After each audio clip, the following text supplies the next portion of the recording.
शेर का खाल बना के रखा, वो शेर का खाल वो गधे के ऊपर डाल देता था और गधे के ऊपर डालने के बाद ऐसा लगता था। स्वागत है आप सभी का। आप लोग देख रहे हैं बुद्धास टीचिंग चैनल और हम यहाँ महाकारुणिक तथागत बुद्धा और उनके शिक्षाओं के विषय में चर्चा करते हैं।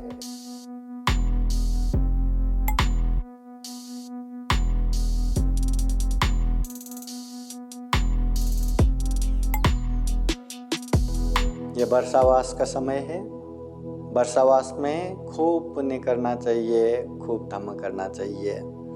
और ये धम्म देशना सुन रहे सभी उपासक उपासिकाएं अपने अपने तरह से पुण्य कार्य कर ही रहे होंगे, धम्म कार्य कर ही रहे होंगे। अगर ना भी कर रहे हैं तो करना मत भूलना, दान देना, शील पालन करना, ध्यान साधना करना, ये धम्म की बातें सुनना, चर्चा करना, सम्मान्य व्यक्ति का आदर सत्कार करना, सेवा करना, पुण्य दूसरों के कल्याण के लिए अनुमोदन करना।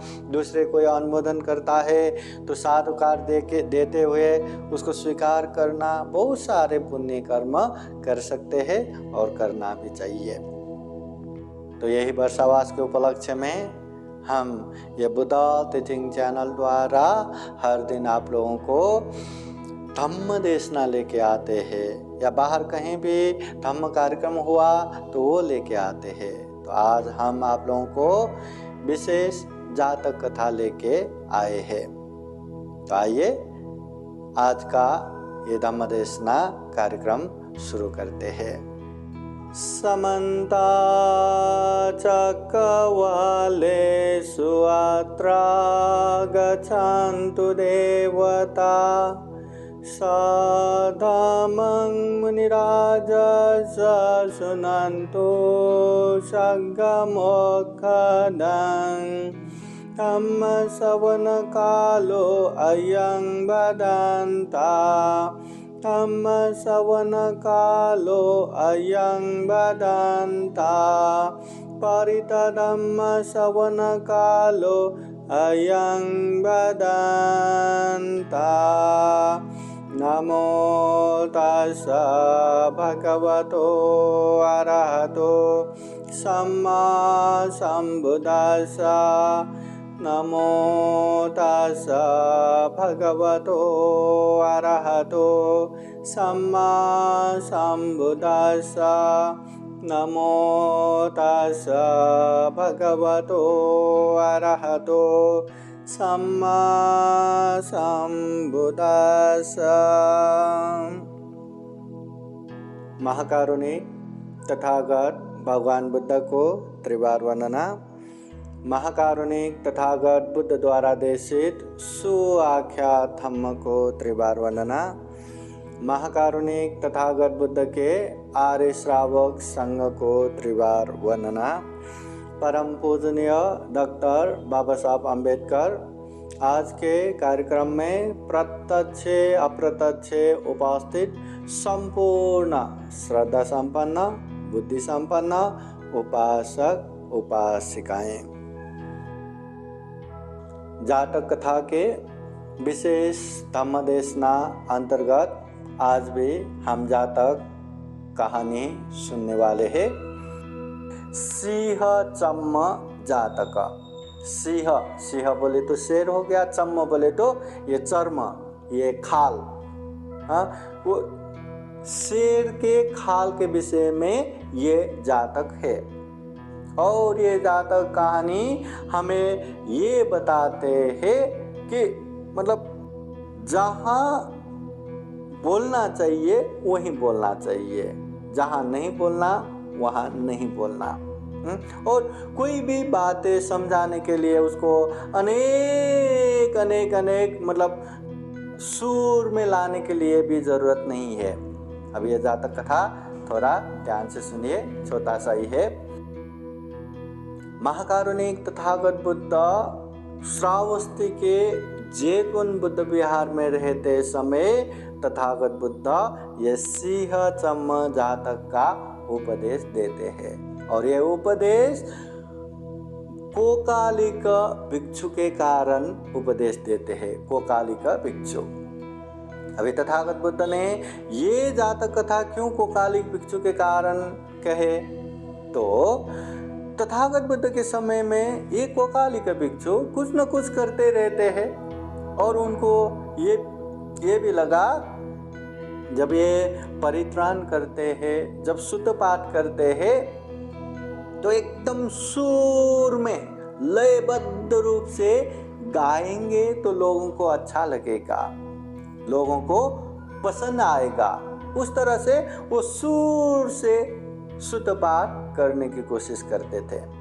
जैसे अभी भी हम पंचशील प्रार्थना करते हैं ना, बुद्धं शरणं गच्छामि, कोई इतने ले से बुद्धं शरणं गच्छामि, इतने ले से सुर से, इतने मतलब सुर से, जैसे वो गायिका अच्छे से गाते हैं ना, वैसे ही गाते हैं। और ऐसे गाने वाला भी बहुत सारा है।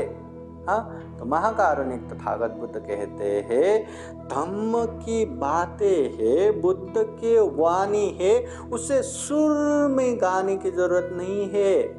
हाँ, लय में गाने की जरूरत नहीं है। अगर ज्यादा सुर देके लोगों को रस में उसमें डालेंगे तो लोग वही रस में ही जाएगा, वही सुर में ही जाएगा। तथागत बुद्ध के प्रति या तथागत बुद्ध के वाणी के प्रति जो श्रद्धा होना चाहिए, जो आस्था होना चाहिए, वो श्रद्धा नहीं रहेगा।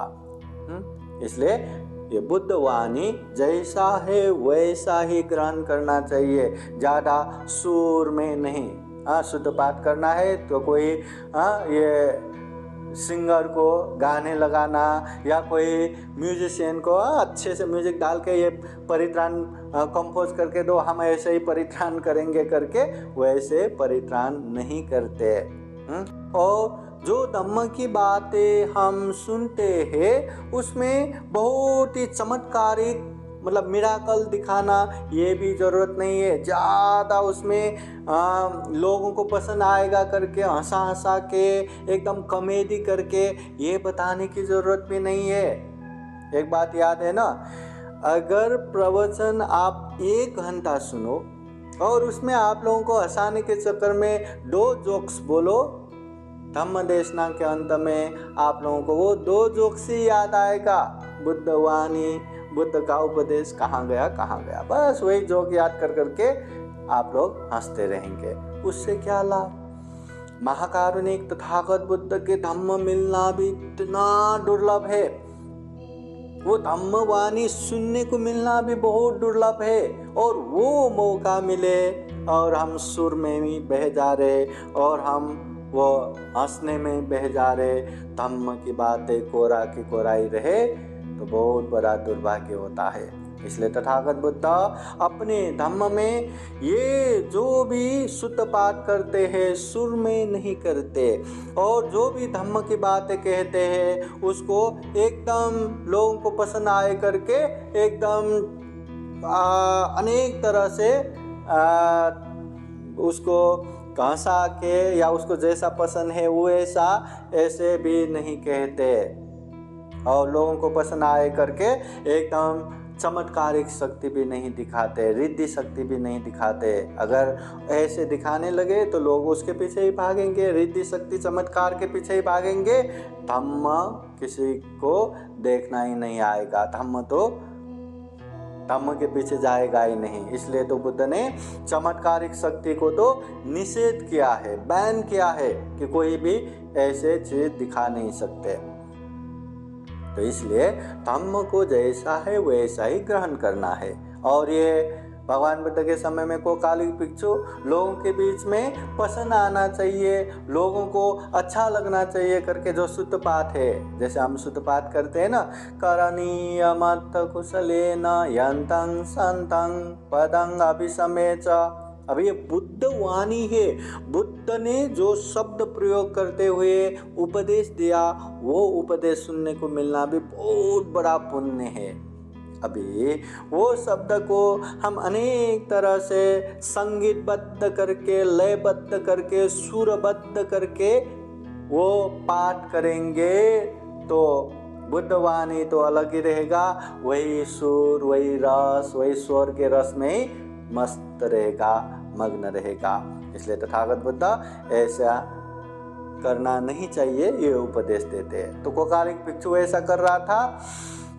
जब तथागत बुद्ध को ये बातें पता चला कि कोकालिक भिक्षु ये शुद्ध पठन एकदम सुर में करने की कोशिश कर रहे हैं, तो तथागत बुद्ध फिर वो भिक्षु संघ में कहते हैं, ये कोकालिक भिक्षु अभी नहीं, पहले भी जहाँ नहीं बोलना चाहिए, जिस तरह से नहीं बोलना चाहिए उसी तरह से बोलते हैं, और वो बोलने की वजह से तकलीफ में भी आते हैं करके कहते हैं। तो वहाँ भिक्षुओं के जो उन लोगों के प्रार्थना के अनुसार फिर तथागत बुद्ध ये जातक कथा भी सुनाते हैं। और जातक कथा है सिंह चम्म जातक। सिंह शेर, चम्म ये खाल, जातक। अभी जातक कहानी शुरू होता है। बहुत बहुत पहले वाराणसी देश में ब्रह्मदत्त राजा राज्य कर रहे थे। उस समय बोधिसत्व एक कृषक के कुल में जन्म होता है। बोधिसत्व जो निश्चित रूप से बोधि प्राप्त करने वाले व्यक्ति, जो निश्चित रूप से बुद्ध होने वाले व्यक्ति, उसे कहते हैं बोधिसत्व। जो अनंत अनंत जन्मों में 10 पारमिता, 10 उपपारमिता, 10 परमर्थ पारमिता पूर्ण करते हैं, वो बोधिसत्व। तो वो बोधिसत्व एक समय कृषक के परिवार में जन्म हुआ था, बड़े हो गया। बड़े होने के बाद वो भी खेत में काम करते करते अपना जीविका कर रहे थे। उन समय में एक बनिया था, एक व्यापार करने वाला एक व्यक्ति था, और उसका काम क्या था, गांव गांव में घूम घूम के व्यापार करना और उससे अच्छा खासा जीविका करना। और यहाँ वहाँ व्यापार करने के लिए, घूमने के लिए उसने अपने साथ एक गधा रखा था। वो गधा पाल के रखा, और जहाँ भी जाते हैं गधा के पीठ में अनेक तरह से सामान लाद लाद के उसको लेके घूमता था। और यहाँ वहाँ जहाँ जहाँ गए वहाँ वहाँ अनेक तरह से व्यापार करता था। और जब भी फ्री हुआ, जब भी समय मिला, वो गधा को उसके पीठ से सारा सामान निकालते थे, और उसके बाद उसको घास खाने के लिए छोड़ना है। तो वहाँ बहुत सारे खेत जहाँ पे धान फल रहा है, जहाँ पे जौ फल रहा है, तो ऐसे खेतों में उसको चराने के लिए भेजना है। तो ऐसे भेजेंगे तो गधा को तो कोई भी मार देगा, कोई भी मारपीट कर देगा। तो वो बनिया क्या करता था कि गधा को ये ऐसे हरी घास या हरी कोई भी ऐसे धान जो ऐसे खाने के लिए कभी भी कोई भी समस्या ना आए, उसके लिए वो बनिया ने एक चीज क्या करके रखा कि एक शेर का खाल बना के रखा। वो शेर का खाल वो गधे के ऊपर डाल देता था, और गधे के ऊपर डालने के बाद ऐसा लगता था कि वो गधा नहीं, अब शेर ही है। दूर से देखने के बाद शेर जैसा ही, तो उसके ऊपर डाल देता था। और वो गधा भी मस्त खेतों में जाके घास या वो जो भी खेतों में किसान लोगों का जो खेत है, जहाँ धान है तो धान, जौ है तो जौ, जो भी है मस्त पेट भर खाते थे।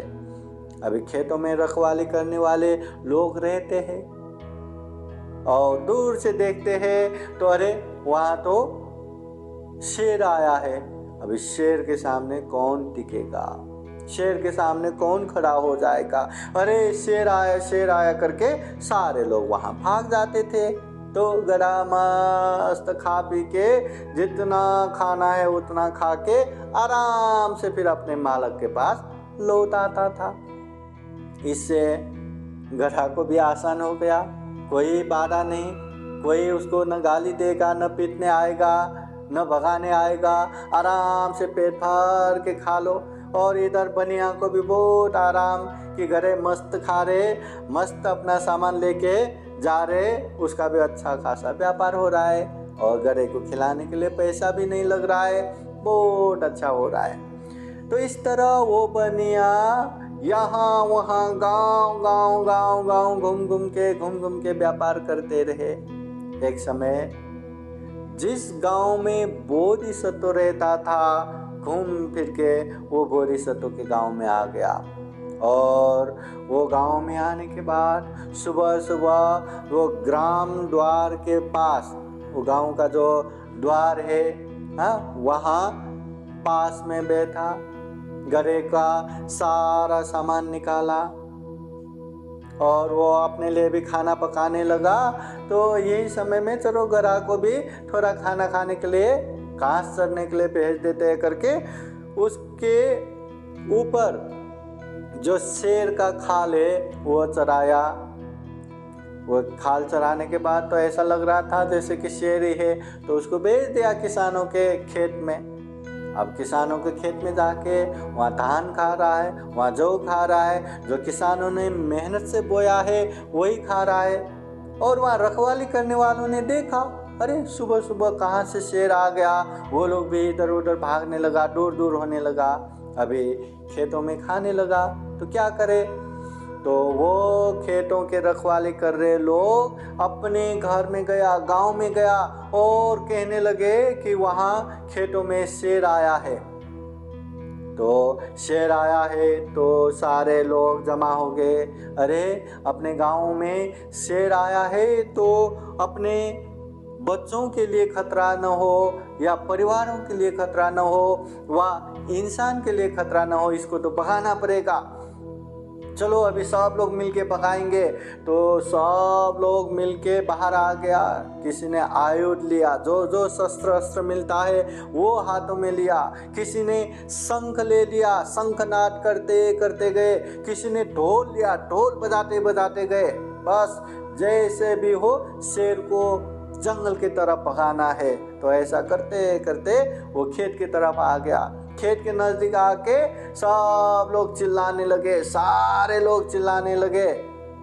ढोल बजाने वाले जोर जोर से ढोल बजाने लगे, शंखनाद करने वाले जोर जोर से शंख फूंकने लगे और सब लोग हथियार पकड़ के जोर जोर से चिल्लाने लगे। आराम से लोगों के खेतों में जो खा रहे वो गधा अचानक से इतने लोग देख के वो बहुत डर गया। इतना डर गया कि अब क्या करूं। वो मृत्यु से भयभीत हो गया कि ये लोग अभी शेर के खाल लगाया है, पर वह शेर थोड़ी ना है, वो है तो गधाई। तो इतने लोगों को देख के वो बहुत घबराने लगे, बहुत डरने लगे और डर के मारे वो एकदम चीखने लगे। और चीखा तो उसका आवाज शेर जैसे बाहर नहीं निकल रहा है, आवाज निकल रहा है तो वही ढेंचू वाला गधे का ही शोर।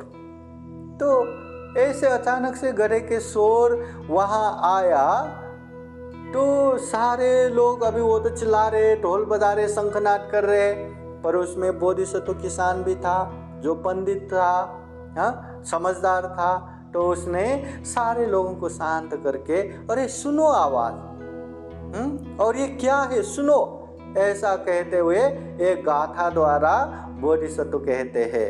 ये मूल पाली गाथा कथा में वो गाथा इस तरह आते हैं। नेतं सिंहासनदितं नाभ्यग्गस नदीपिनो पारुतो सिंह चम्मेन जम्मो नदाति गाद्रवोति। वो बोधिसत्व किसान पाली गाथा में कहते हैं नेतं सिंहस नदितं। ये आवाज जो है शेर का नहीं है, सिंह का नहीं है, न व्यग्गस, ये वाघ का भी आवाज नहीं है, व्याघ्र का आवाज भी नहीं है, न दीपिनो, ये चीते का आवाज भी नहीं है।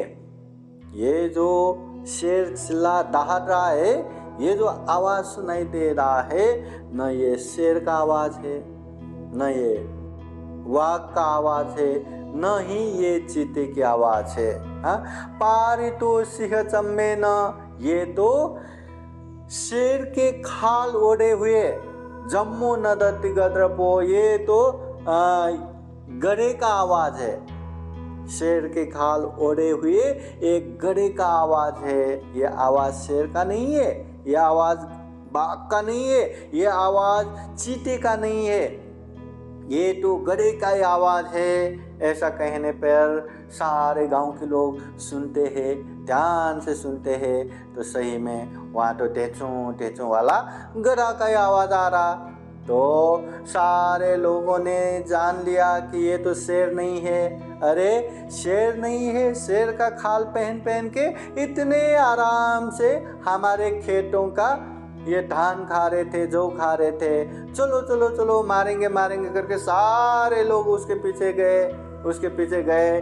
तो गधे भागा तो गधे जैसा ही, कहाँ शेर जैसा। तो लोगों ने भी उसको छोड़ा ही नहीं, भाग भाग के उसके पास पहुंचा। किसने कितना मारा, किसने तो हड्डियां ही तोड़ दिया, किसने इतना मारा, इतना पीटा कि वो गधा अभी चल ही नहीं सका। ये वहीं पे घायल होके वहीं पे लड़ गए, वहीं गिर पड़ा। और गांव के लोगों ने भी उसको मार के उसके ऊपर का जो शेर का खाल है वो निकाल लिया और लेके गधे को वहीं छोड़ के चले गए। मतलब गधे पकड़ गए, अच्छा खासा मार खाया, घायल हो गया और वहीं खेतों के पास ही एकदम गिर के घायल पर के बैठे हैं। उधर बनिया बहुत देर हो गया, ये गधे अभी तक नहीं आ रहा है। इतना देर तो नहीं लगना था, गधे अपना खाने के बाद तो आराम से आ जाता, और गधे को खाने के लिए तो समस्या है ही नहीं, क्योंकि वो शेर का वो खाल ओढ़ के जाते हैं तो उसको कोई रोक भी नहीं सकता, कोई टोक भी नहीं सकता। तो वो तो आराम से खा पी के इतने समय तक तो आना चाहिए। ये तो बहुत ही समय हो गया, इतने समय तक ऐसे क्यों नहीं आया, चलो एक बार देखता हूँ करके वो बनिया, वो व्यापार, वो गधे का मालक, वो व्यापारी गए वहाँ देखने के लिए। इधर उधर ढूंढते खेतों की तरफ गए और ढूंढते उसको मिला, गधे वहाँ गिर पड़ा हुआ है, वो अनेक तरह से घायल है। तो ऐसे गिरे हुए, ऐसे पड़े हुए वो गधे को देख के फिर वो बनिया भी कहते हैं, तुम इतने सालों तक शेर के खाल ओढ़ के आराम से लोगों का हरा भरा मस्त घास खाता रहा, धान खाते रहे, जौ खाते रहे, खेतों का जो भी आराम से खाते रहे, मगर आज ऐसा लगता है कि तुमने जो बोलना नहीं चाहिए वो बोला होगा, इसलिए तुम्हारी पहचान खुल गया, इसलिए तुम शेर नहीं है गधा है करके पहचाना होगा, इसलिए तुमने इतना मार खाया। ऐसा बोला। थोड़े समय में गधा वो मार की वजह से वहीं मर गया, और वो मर गया तो मालक उसको लेके जाने का तो सवाल ही नहीं, तो मालक भी वहीं छोड़ के फिर वहां से चला गया। फिर महाकारुणिक तथागत बुद्ध ये जातक कथा को संबंधित करते हुए कहते हैं कि ये कोकालिक भिक्षु उस समय भी जब ये गधा होके जन्म हुआ था, तब भी जहाँ बोलना नहीं चाहिए वहाँ बोलने की वजह से वो खुद तकलीफ में आ गया, खुद के जान के दुश्मन बन गया, मतलब जान गंवाना पड़ा। और तथागत बुद्ध कहते हैं उस समय जो पंडित कृषक है वो मैं ही हूँ, मैं बोधिसत्व हूँ, और ये जो गधा है वो कोकालिक भिक्षु है, कहते हुए ये जातक कथा समापन करते हैं। तो ये जातक कथा में तथागत बुद्ध के समय में कोकालिक भिक्षु यह शुद्ध पठन करते समय सुर में करना चाहते थे। ये बात तथागत बुद्ध को पता चला तो तथागत बुद्ध पहले भी ऐसे ऐसे करने से खुद का जान गंवाना पड़ा करके ये जातक कहानी कहते हैं। पहले ये बोधिसत्व एक गांव में कृषक परिवार में जन्म होते, बड़े होने के बाद वही खेती करके जीविका चलाते हैं। उन समय में एक व्यापारी सामान लेके गांव-गांव में घूम के व्यापार करते थे और उनके पास एक गड़ा था और उसमें सामान डाल के घूमते थे। जब व्यापार करना हो गया, कहीं आराम लेना है, विश्राम लेना है, तो सारा गड़ा के पीठ से वो सामान निकाल के उसके ऊपर शेर का खाल डालते थे और उसको खेतों में छोड़ देते थे। लोगों को लगता है ये शेर है, वो दूर दूर भागते, वो भी मस्त खाना वाना खा के घास जितना है खा के फिर वो अपने मालिक के पास ही आते थे। ऐसे ही जहाँ जहाँ गए वहाँ उसी तरह मस्त खाना वाना खा के जी रहे थे। एक समय बोधिसत्व के गांव में आ गया, वहाँ भी गांव के द्वार के पास बैठ के खुद के लिए खाना बना के वो शेर का वो जो खाल गधे के ऊपर डाल के उसको भी खाना खाने के लिए भेज दिया, मतलब खेतों में चरने के लिए भेज दिया। उस समय अबे जो खेत के रखवाले हैं वो तो दूर दूर भाग गया, पर ये दूसरों को या इंसानों को नुकसान न करे करके घर में जाके गांव के सारे लोगों को बताया। गांव के सारे लोग हाथ में शस्त्र लेके ढोल बजाते हुए, शंखनाद करते हुए, चिल्लाते चिल्लाते उसको भगाने के लिए आ गया और ये गधा डर के मारे एकदम चिल्लाने लगा और उसके मुंह से आवाज़ आया तो तेंचू तेंचू, मतलब गधे की आवाज़। तो ये बोधिसत्व किसान ने पहचान लिया कि ये तो गधा का आवाज़ है, ये शेर का नहीं, ये वाघ का नहीं, ये चीते का नहीं, ये तो गधा ही है। तो सारे लोगों ने उसको जम के मारा और वो मार की वजह से वो मर गए और बनिया भी उसको छोड़ के अपने रास्ते पे चले गए। तो तथागत बुद्ध कहते हैं जहाँ बोलना चाहिए वहीं बोलना चाहिए, जहाँ नहीं बोलना वहाँ बोलना नहीं चाहिए। अगर बोला तो इसी तरह का दुख कष्ट आना ही है, इसी तरह का तकलीफ आना ही है, तथागत बुद्ध कहते हैं। और इस तरह का अनेक अनेक उदाहरण है। जहाँ बोलना नहीं चाहिए वहाँ बोलने से हमेशा तकलीफ ही होता है। इसलिए तथागत बुद्ध हमेशा आर्य मौन सिखाते हैं। जहाँ बोलना है वहाँ बोलो, जहाँ नहीं बोलना है वहाँ शांत रहो, आर्य मौन रहो। इसमें हमारा बहुत कल्याण है। बहुत बोलने से इंसान बहुत सारे गलत बोलते हैं, अपने को बढ़ा चढ़ा के झूठ बोलेंगे या किसी का चुगली करेंगे या निंदा करेंगे या कुछ भी गाली गलौज देंगे या कुछ भी होता रहेगा। इसलिए ज़्यादा बोलना बुद्धिमानी नहीं है, समझदारी नहीं है। अगर बोलना भी पड़े तो ये पाप ना हो, फिल्टर करके बोलना है। और अच्छे बात भी अच्छे जगह पे ही बोलना है, अच्छे लोगों को ही बोलना है, या सुनने के लिए जो इच्छुक है, सुनने वाले, ग्रहण करने वाले, उन लोगों को ही बोलना है। अच्छी बात है, अच्छे धम्म है, चलो बोलता हूँ करके कहीं भी बोल बोल के बैठना ये भी सही नहीं है। इसलिए सही बातें सही समय में सही तरीके से बताएंगे तो उसका लाभ इतना होगा कि जिंदगी परिवर्तन हो जाता है। मगर सही बातें सही जगह ना हो, सही लोग ना हो तो उसका लाभ नहीं होता, उल्टा कभी कभी तो हानि नुकसान भी हो जाता है। इसलिए हमेशा समय को देखते हुए, परिस्थिति को देखते हुए, लोगों को देखते हुए जहाँ बोलना है वहाँ बोलना है, जहाँ नहीं बोलना वहाँ शांत स्थिर धीर होके रहना है। ये महाकारुणिक तथागत बुद्ध कहते हैं। मुझे आता है, मुझे ये सब समझता है, मैं लोगों को बता सकता हूँ करके कहीं भी कभी भी कुछ भी बोल के नहीं बैठना।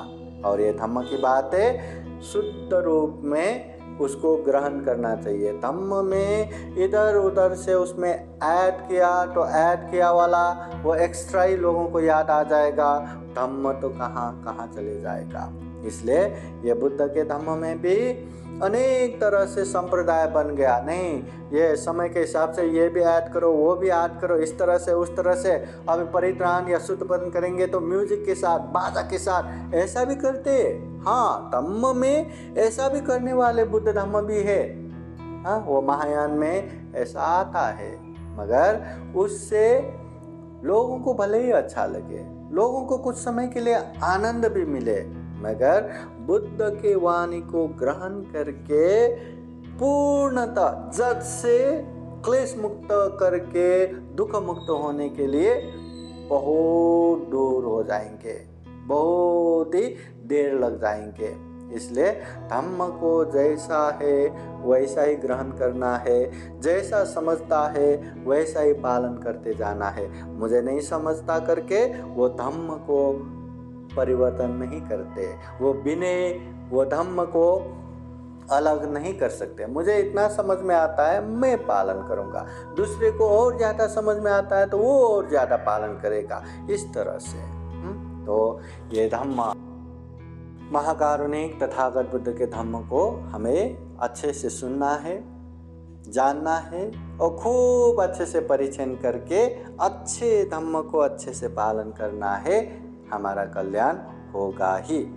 तो हम यही कामना करते हैं कि हम भी जीवन में महाकारुणिक तथागत बुद्ध के धम्म को खूब अच्छे से जाने, समझे और अच्छे से पालन करते हुए ये दुर्लभ जीवन, ये अमूल्य जीवन, ये सर्वश्रेष्ठ मनुष्य जीवन को सफल बना सके, सार्थक बना सके, अंत में जन्म जरा व्याधि मरण से मुक्त निर्वाण तक प्राप्त कर सके, ऐसे कामना करते हुए आज का ये धम्म देशना यहीं समापन करते हैं। सबका मंगल हो, सबका कल्याण हो, भवतो सब मंगलं।